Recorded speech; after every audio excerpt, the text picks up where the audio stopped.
इस मूवी के स्टार्ट में हम देखते हैं एक प्रिंस को जिसने अपने पैलेस को काफ़ी खूबसूरत बना कर रखा होता है। वो अपने पैलेस में खूबसूरत लड़कियों को बड़ी बड़ी दावतें दिया करता था। एक रात बहुत तेज़ तूफान आ जाता है। उस तूफान से बचने के लिए एक गरीब बूढ़ी औरत प्रिंस के महल में आ जाती है और ऑब्वियसली वो औरत बूढ़ी थी, इसीलिए शक्ल सूरत से वो प्यारी नहीं थी। अब वो बूढ़ी औरत प्रिंस के ऑनर में उसे एक रोज़ फ्लावर गिफ्ट देती है। प्रिंस सोचता है कि इस बूढ़ी औरत की हालत ख़राब है, वो एक बूढ़ी औरत है, इसकी शक्ल सूरत भी प्यारी नहीं है, इसीलिए वो बूढ़ी औरत का मजाक बनाता है और हंसने लगता है और उस बूढ़ी औरत की इंसल्ट करते हुए उसने उस फ्लावर को फेंक दिया। वो बूढ़ी औरत प्रिंस को काफ़ी समझाती है कि खूबसूरती कभी भी इंसान के चेहरे पर नहीं होती, बल्कि वो इंसान के दिल में पाई जाती है। लेकिन प्रिंस उसकी कोई बात सुनने को तैयार ही नहीं था और देखते ही देखते वो बूढ़ी औरत एक खूबसूरत लेडी में बदल गई। असल में वो बूढ़ी औरत एक जादूगरनी थी जो कि किसी बूढ़ी औरत का रूप लेकर प्रिंस के पास आई थी ताकि वो प्रिंस को आजमा सके। वो जादूगरनी समझ गई थी प्रिंस के दिल में कोई प्यार नाम की चीज़ है ही नहीं, इसीलिए वो प्रिंस को अपने मैजिक से एक जानवर यानी बीस्ट बना देती है। प्रिंस उस जादूगरनी से काफ़ी रिक्वेस्ट करता है कि वो ऐसा ना करे, लेकिन वो उसकी एक नहीं सुनती।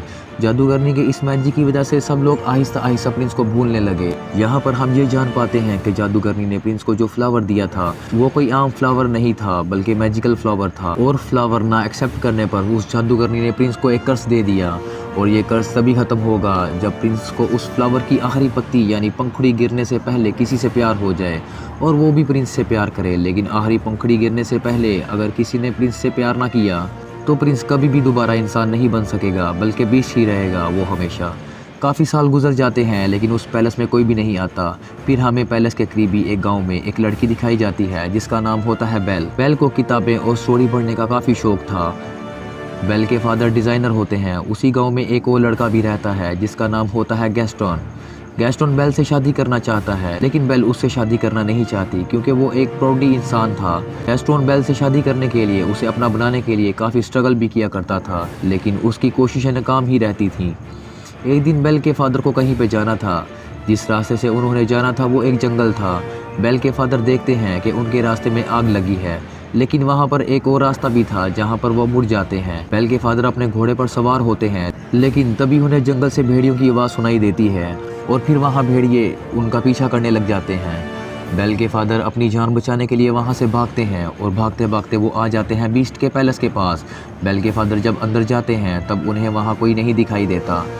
हालांकि ऐसा लग रहा था यहाँ पर कोई रहता है। कैंडल्स भी जल रही थी और टेबल पर खाना भी पड़ा हुआ था। इतना अच्छा खाना देखकर बेल के फादर खाना खाने लगते हैं, लेकिन हम फिर बहुत हैरान कर देने वाली चीज़ देखते हैं। वहाँ पर जो कप पड़ा होता है वो बेल के फादर से बातें करने लगता है। बेल के फादर समझते हैं कि ये कोई सोल है जो उन्हें डराने की कोशिश कर रहा है, इसीलिए बेल के फादर उसे कहते हैं कि मैं तुमसे नहीं डरता। ये कहकर बेल के फादर वहाँ से भाग जाते हैं। अब यहाँ पर सवाल उठता है कि वो कब कैसे बोल पाया। असल में बात ये है कि वहाँ पर पैलेस में जितनी भी चीज़ें पड़ी हुई थी वो पहले इंसान हुआ करते थे, लेकिन जादू करने की वजह से वो सब चीज़ों में बदल गए। बेल के फादर भागते हुए गार्डन में आ जाते हैं। वो देखते हैं कि वहाँ पर बहुत प्यारे प्यारे फ्लावर लगे होते हैं। बेल के फादर सोचते हैं कि मेरी बेटी बेल ने अपने लिए फ्लावर मंगवाए थे, इसीलिए वो वहाँ से एक फूल तोड़ लेते हैं और तभी वहाँ पर बीस्ट आ जाता है। फ्लावर चोरी करने की पनिशमेंट देने के लिए बीस्ट उन्हें कैदी बना लेता है, लेकिन बेल के फादर का घोड़ा वहाँ से भाग जाता है। वो सीधा अपने घर आता है बेल के पास। बेल जब देखती है कि घोड़ा अकेला आया है, उसके फादर नहीं आए, तो वो फ़ौरन समझ जाती है कि उसके फादर किसी मुसीबत में फंस गए हैं। इसीलिए बेल अपने फादर को ढूंढने के लिए उसी घोड़े पर बैठ जाती है। वो घोड़ा बेल को पैलेस में ले आता है और पैलेस में ही बेल के फादर को कैदी बनाकर रखा हुआ होता है। बेल जब पैलेस के अंदर जाती है तब वहाँ उसे कोई भी दिखाई नहीं देता। बेल वहाँ पर काफ़ी आवाज़ें भी लगाती है पर उसे आगे से कोई रिस्पॉन्स नहीं मिलता। बेल वहाँ पर आवाज़ें सुन पा रही थी पर उसे वहाँ कोई भी नहीं दिखता। बेल उस जगह पहुँच जाती है जहाँ पर उसके फादर को कैद करके रखा गया था। बेल के फादर उसे बताते हैं कि ये सारा महल जिंदा है, इसीलिए जितना जल्दी हो सके तुम यहाँ से भाग जाओ, कहीं ऐसा ना हो कि वो तुम्हें देख ले। मैंने तुम्हारे लिए फ्लावर तोड़ा था और उसने मुझे पनिशमेंट देने के लिए यहाँ पर कैद कर दिया। लेकिन बेल के वहाँ से निकलने से पहले ही बीस्ट वहाँ पर आ जाता है। बेल उसे देखकर काफ़ी डर जाती है और घबरा जाती है। जाहिर सी बात है वो बीस्ट काफ़ी ख़तरनाक लग रहा था और काफ़ी डरावना भी, लेकिन बेल बीस्ट को ये बात शो होने नहीं देती कि वो उससे डर रही है। बेल कहती है कि मैं अपने फादर से मिलना चाहती हूँ, लेकिन बीस्ट ऐसा नहीं चाहता था कि वो अपने फादर से मिले। बेल बीस्ट को कहती है कि तुम कितने जालिम हो, एक छोटी सी गलती के लिए तुम इतनी बड़ी सज़ा दे रहे हो। उन्होंने सिर्फ एक फ्लावर ही तो तोड़ा है और ऐसा करने के लिए मैंने ही उन्हें कहा था, इसीलिए मैं हर सूरत अपने फादर से मिलूंगी। बीस्ट उसे बताता है कि अगर ये दरवाज़ा एक बार खुल गया और उसके बाद बंद हो गया तो ये कभी भी नहीं खुल पाएगा। ये कहते ही बीस्ट डोर को ओपन कर देता है। बेल अंदर जाती है और अपने फादर से मिलती है, लेकिन वो अपने फादर को बाहर की तरफ पुश कर देती है और इसके बाद दरवाज़ा बंद कर देती है। बीस्ट के अकॉर्डिंग वो दरवाज़ा अब दोबारा नहीं खुल पाएगा, इसीलिए वो बेल के फादर को अंदर नहीं डाल सकता। बेल के फादर की जगह पर अब बेल खुद वहाँ पर कैद हो गई थी। इसके बाद बीस्ट बेल के फादर को वहाँ से ले जाकर उन्हें आज़ाद कर देता है। अब बेल वहाँ पर कैद हो जाती है, लेकिन जब बीस्ट वहाँ पर नहीं होता तब एक घड़ी और एक कैंडल स्टैंड बेल के पास आते हैं। ये चीज़ें इंसान थी, लेकिन कर्स की वजह से ये घड़ी और कैंडल स्टैंड में चेंज हो गई हैं। लेकिन ये इंसानों की तरह ही सब कर सकते हैं, सुन सकते हैं, बोल सकते हैं और चल भी सकते हैं।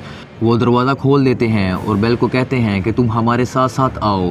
वो बेल को कहते हैं कि हम तुम्हें रहने के लिए एक अलग रूम देंगे, क्योंकि वो समझ गए थे कि बेल ही वो लड़की हो सकती है जो उन्हें इस कर्ज से आज़ाद करवाएगी। बेल को रहने के लिए एक रूम देते हैं। जब इस बात का बीस्ट को पता चलता है तो उसे काफ़ी गुस्सा आता है, इसलिए वो घड़ी और कैंडल स्टैंड को डांटता है और उन पे गुस्सा होता है, जिस पर वो दोनों कहते हैं कि शायद ये ही वो लड़की है जो हमें इस कर्ज से आज़ाद करवाएगी। तुम्हें उसके करीब जाना चाहिए, उसे इम्प्रेस करना चाहिए, उसे प्यार करना चाहिए। वो बीस्ट को मशवरा देते हैं कि तुम बेल के पास जाओ और उसे अपने साथ खाने के लिए इनवाइट करो।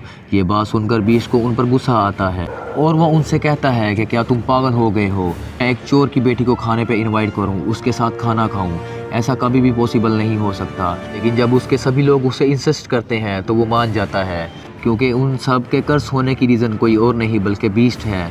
बीस्ट बेल के पास जाता है। वो बेल को कहता है कि तुम मेरे साथ खाना खाओगी, लेकिन तुम इसे कोई रिक्वेस्ट मत समझना। बेल उसे कहती है कि तुम क्या पागल हो, पहले तुमने मेरे फादर को कैदी बनाया, फिर मुझे कैद कर लिया और अब तुम मेरे साथ खाना खाना चाहते हो। बीस्ट दरवाजे को ज़ोर ज़ोर से पीटता है और कहता है कि जो भी हो जाए तुम तो मेरे साथ खाना खाओगी। बेल कहती है कि मैं भूखी मर जाऊंगी, लेकिन मैं तुम्हारे साथ खाना नहीं खाऊंगी, जिस पर बीस्ट कहता है कि चलो मैं तुम्हारी ये ख्वाहिश भी पूरी कर देता हूँ, तुम्हें भूखा ही मारूंगा। अब तुम्हें कोई भी खाना नहीं देगा और तुम भूखी ही मरोगी। बेल दरवाज़ा नहीं खोलती और वो वहीं से चला जाता है। जिस अंदाज से बेल ने बीस्ट को जवाब दिया था उसे देख के वहाँ सभी कर्स चीज़ें, घड़ी, कैंडल, लाइट, पिच, उन सब को कंफर्म हो जाता है कि बेल ही वो लड़की है जो उन्हें कर्ज से निजात दिलाएगी। फिर हम देखते हैं बीस्ट को जो उसी फ्लावर के पास आ जाता है। बीस्ट देखता है कि उस फ्लावर की बहुत सारी पंखुड़ियां गिरकर टूट गई हैं। ये वही रोज़ फ्लावर था जिसके ख़त्म होने के बाद बीस्ट हमेशा जानवर ही रहेगा और बीस्ट की जितनी भी कर्ज चीज़ें हैं और पैलेस की जितनी भी कर्ज चीज़ें हैं वो ऐसी ही रहेंगी, हमेशा के लिए बेजान बन जाएंगी। फ्लावर पर बहुत ही थोड़ी पंखुड़ियां रह गई हैं और वो भी बहुत जल्द गिर जाएंगी। फिर हम देखते हैं बेल के फादर को जो कि वो वापस अपने गाँव में आ चुके थे। वो सब लोगों को बता रहे होते हैं कि मेरी बेटी की जान खतरे में है। जंगल के पास एक पैलेस है, वहाँ पर एक बीस्ट रहता है, वहाँ पर मेरी बेटी फंस गई है। लेकिन कोई भी उनकी इस बात पर बिलीव करने को तैयार नहीं था, बल्कि वो इस बात को सिर्फ एक कहानी समझ रहे थे।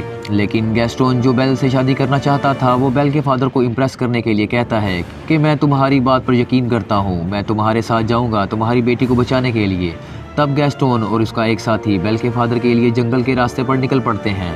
जिस रास्ते बेल के फादर गए थे वो रास्ता इन्हें कहीं पर मिलता ही नहीं है। गैस्टोन को इस बात पर बड़ा गुस्सा आता है। वो बेल के फादर को कहता है कि तुम्हारा दिमाग ख़राब हो गया है, कोई बीस्ट नहीं होता। गैस्टोन बेल के फादर को ये भी कह देता है कि मैं तुम्हारी बेटी से प्यार करता हूँ, मैं उससे शादी करूँगा।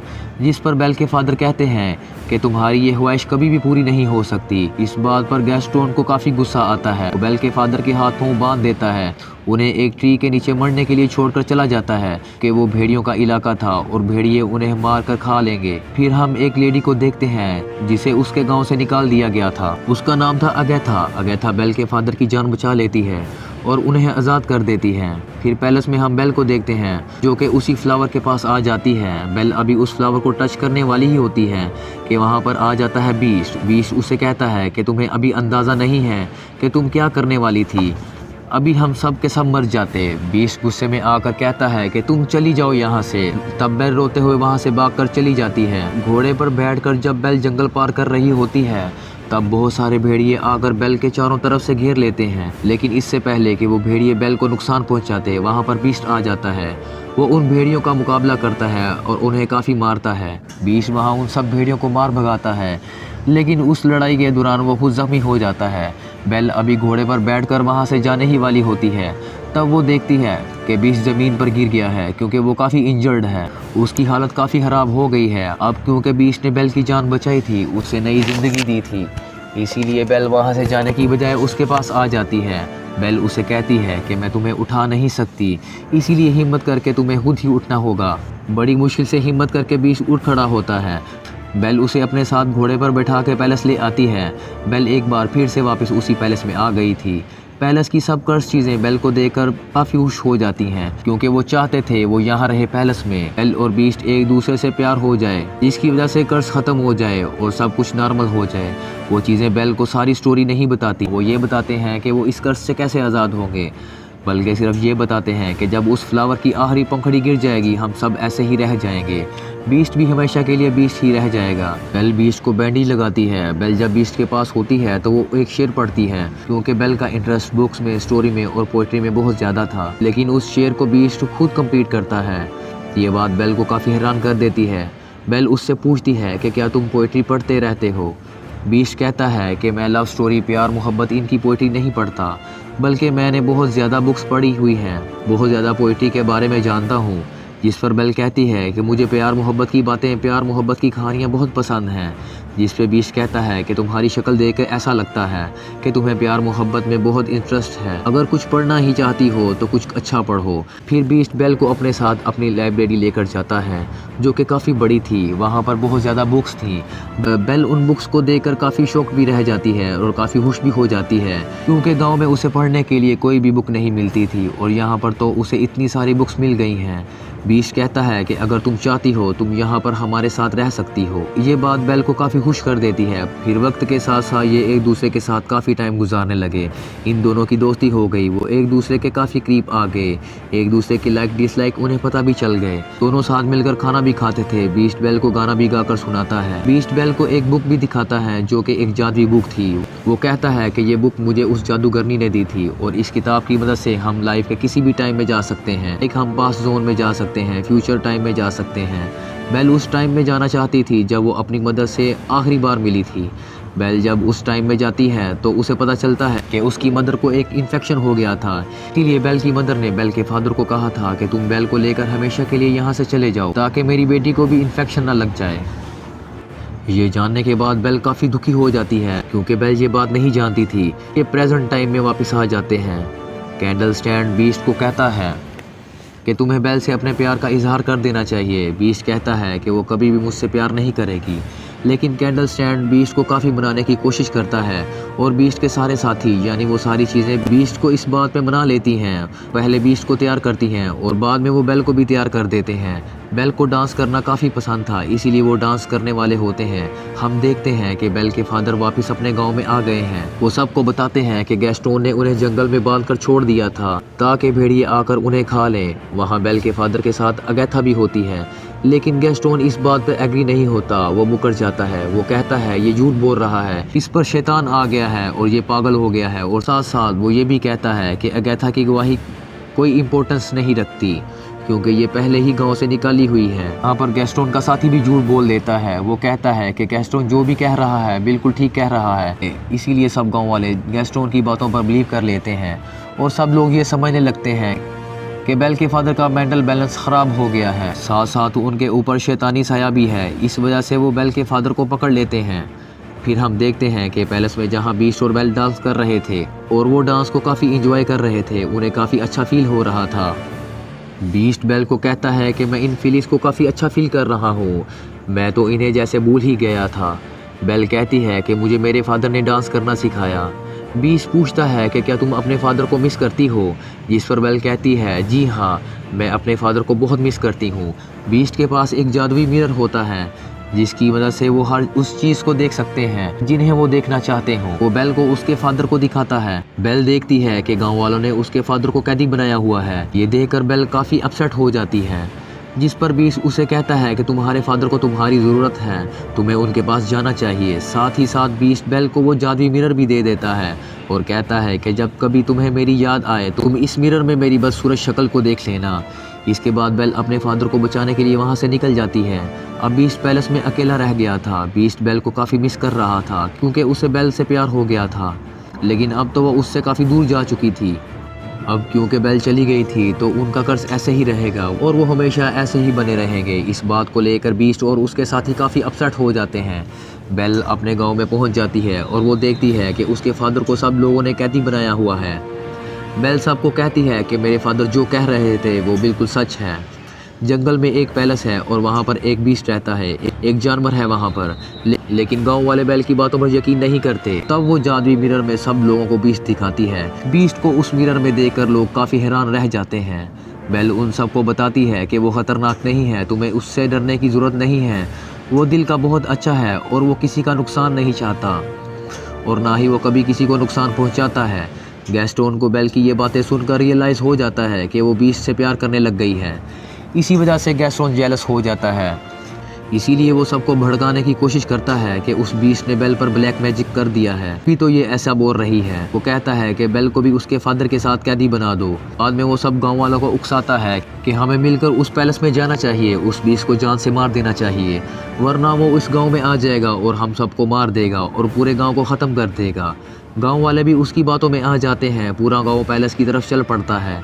जब गांव वाले बीस्ट को मारने के लिए पैलेस में आते हैं तब बीस्ट के सारे साथी यानी वो सारी चीज़ें उन लोगों पर अटैक कर देती हैं।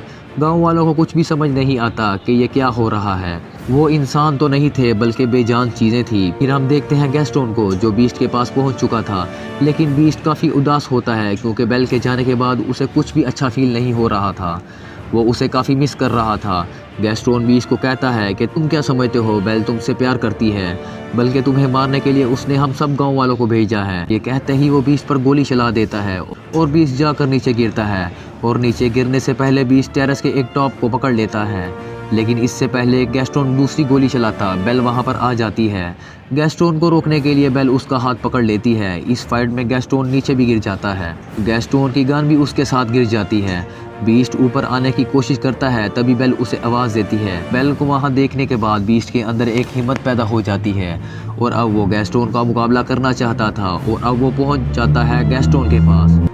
वो गैस्टोन को गर्दन से पकड़ लेता है और उसे हवा में कर देता है। बीस्ट गैस्टोन को काफ़ी ऊंची दीवार से फेंकने ही वाला होता है, जिस पर गैस्टोन बीस्ट से काफ़ी रिक्वेस्ट करता है, प्लीज़ मुझे मत फेंको, प्लीज़ बीस्ट मुझे छोड़ दो। बीस्ट उसे कहता है मैं बीस्ट नहीं हूँ। ये कहते ही बीस्ट गैस्टोन की जान छोड़ देता है और उसे कहता है चले जाओ यहाँ से। गैस्टोन वहाँ से चला जाता है और बीस्ट आ जाता है बेल के पास। मौके का फ़ायदा उठाकर गैस्टोन अब पीछे की तरफ से बीस्ट पर गोली चलाता है, जिसकी वजह से बीस्ट नीचे गिर जाता है। लेकिन गैस्टोन जिस जगह खड़ा हुआ था वो जगह टूट जाती है। गैस्टोन भी जाकर नीचे गिरता है। इतनी ऊंचाई से नीचे गिरने की वजह से गैस्टोन मारा जाता है। बीस्ट की हालत काफ़ी ख़राब हो जाती है क्योंकि वो काफ़ी इंजर्ड था और अपनी आखिरी सांस गिन रहा था। बेल बीस्ट को कहती है कि मैं तुम्हें कभी भी छोड़कर नहीं जाऊंगी, जिस पर बीस्ट कहता है लेकिन अब मेरे तो जाने का वक्त हो गया है। बेल कहती है कि तुम्हें कुछ नहीं होगा, सब कुछ नॉर्मल हो जाएगा और हम देखते हैं उस फ्लावर की आखिरी पंखड़ी भी गिर जाती है। जैसे ही पंखड़ी गिरती है बीस्ट बिल्कुल खामोश हो जाता है। वहाँ पर बीस्ट के जितने भी साथी थे यानी कि वो चीजें भी बेजान हो जाती हैं। बीस्ट को मरता हुआ देखकर बेल को काफी दुख होता है और उसकी आंख में आंसू होता है। यहाँ पर बेल भी अपने प्यार का इजहार कर देती है। वो बीस्ट से कहती है कि मैं तुमसे बहुत प्यार करती हूँ और वो बीस्ट के करीब भी आती है। भी वहाँ पर अगैथा भी आ जाती है। अगैथा जिसे गाँव के लोगों ने निकाल दिया था। असल में बात ये नहीं थी बल्कि वो जादूगरनी कोई और नहीं अगैथा ही थी।